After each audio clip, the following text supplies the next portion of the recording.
F-15 World War II.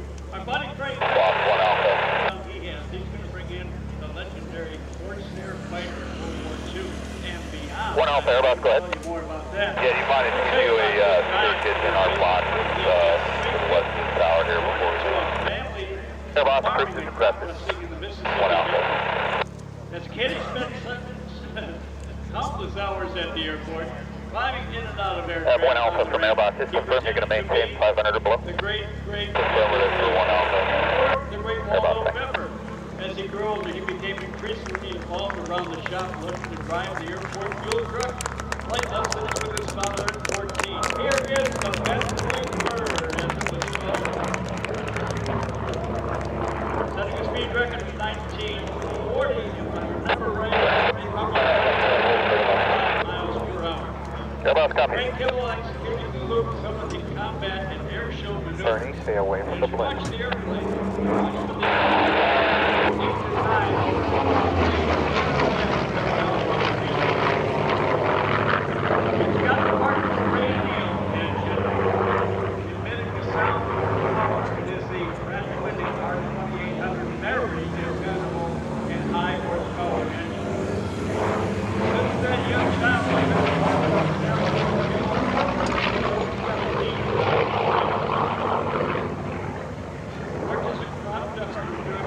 Zippy, this is Airbus. Can you make sure that Hamill knows that the act number 12 RJ Gritter scratched, so he's up next after this act. Airbus, copy. Worked there during the winter months. 40-year career flying 52 different types of aircraft. And now he's the president.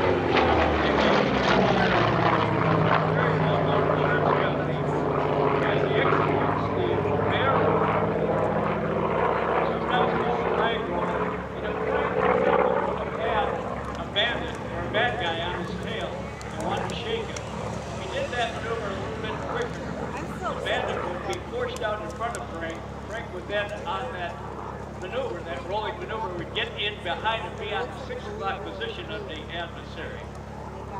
Kimmel Aviation Insurance, founded back in 1972. Now Frank and his company, Kimmel Aviation Insurance, known for placing hard to insure risk aviation, and that would include the role of crop dusting, airshow, and warbird aircraft.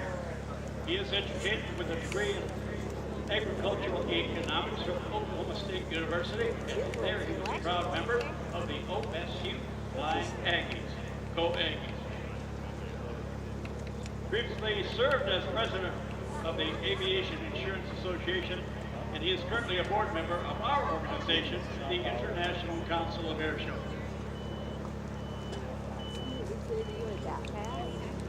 Now, if you're a fan of television, a vintage television series, there was a series that was called Baba Black Sheep and then Black Sheep Squadron. It was about the exploits of the Black Sheep Squadron, led by Great Happy Boynton. Let's say a very colorful figure.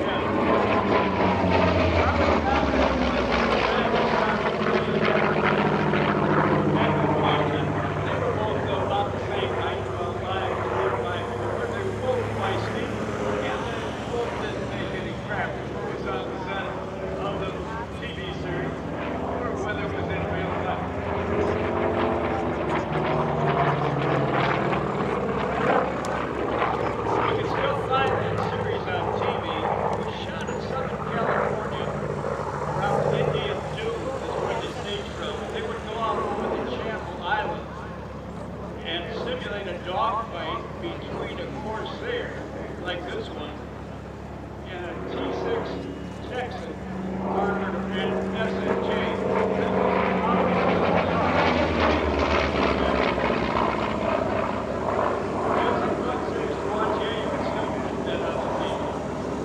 Over 12,000 of these aircraft were built. In World War II, the production rate was tremendous, but this fighter had a long run on the production line.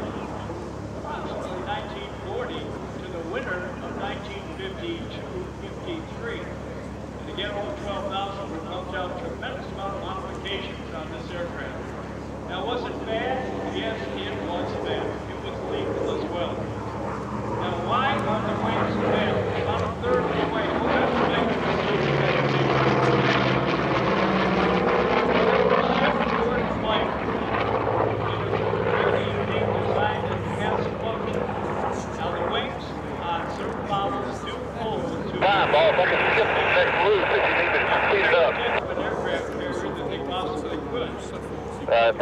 Corsair on time. At that vent portion, up over the top of the canopy. Now, here's the reason. You get the greatest... Okay, coming in for the Navy loop. About 90 degrees out of the fuselage. So they did that at the lower part of the fuselage. However, if that angle continued, certainly the wing would strike the ground. So they changed the angle, made it parallel with the horizon, and accomplished two things. Now that low part of the wing, inboard, close to the fuselage, also housed the very short, stubby landing gear to be able to put the aircraft on the deck of an aircraft carrier, which is not so much of a landing as it is a controlled crash. In a lot.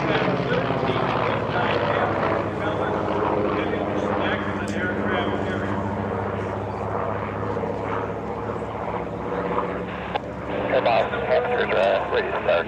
You're shut down. Roger, you're clear to start. You know, I'm off 36 now.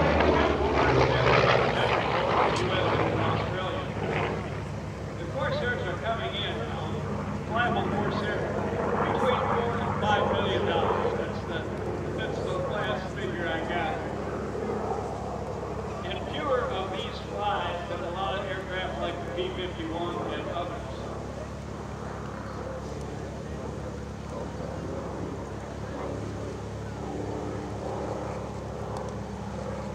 Now, so dynamic was the aircraft.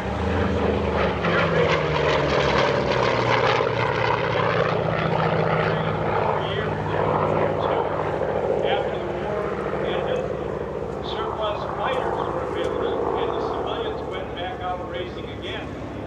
And that's the equivalent to, in racing Indianapolis. Okay, flat pass, then banana pass, photo pass, and now we're covering 2 years. Airbus copy.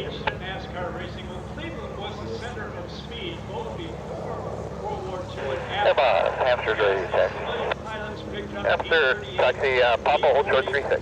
Papa, hold short 36. I'll probably take off in the direction of 180. Like this one that took home the gold of the final Sorry, say that again. racing at Cleveland. I'd like to take off 180. 180 should be good. Goodyear coming. What is the Goodyear who provide us with safe and clean tires for landing on all of our aircraft? And Hampshire, that was the Corsair's last pass. He's coming to land 36. Are you going to be ready on the front? Hampshire will be ready. Okay, sounds good. I've got a photo pass and then I'll land, okay? Roger that. You'll find a number of movies out. If you Google movies with the Corsair, the F4U Corsair in it, you'll find some great action shots. Think about 7 of those were in the series Baba Black Sheep Squad. By the way, the name of the book as well. Great reading. I had a chance to be around the guy who flew these great boys.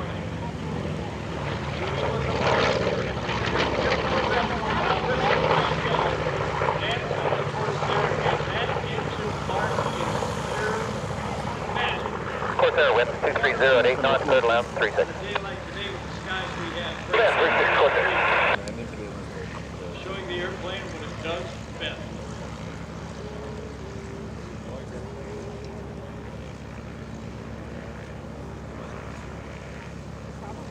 The aircraft, a number of them were sold to Central American countries as their top-line fighter, even though the days of the fighter jets were prevalent.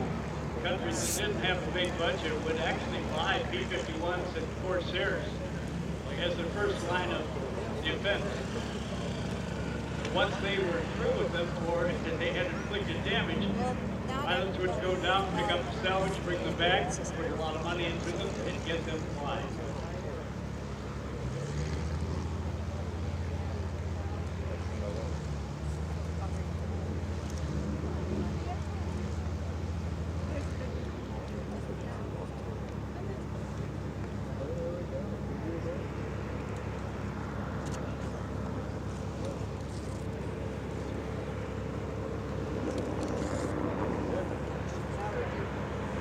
Kimmel coming in from your right, you may see one of two types of landings, either a three-point landing with the gear and the tail wheel touching down approximately at the same time, or if he chooses to roll out to the end to expedite for the next act, he could keep the tail up, keep the power in it a little bit, keep the visibility greater, because as you can see from Frank's cockpit, way back there racing this time, he cannot see over the top of the Order cockpit. to the end.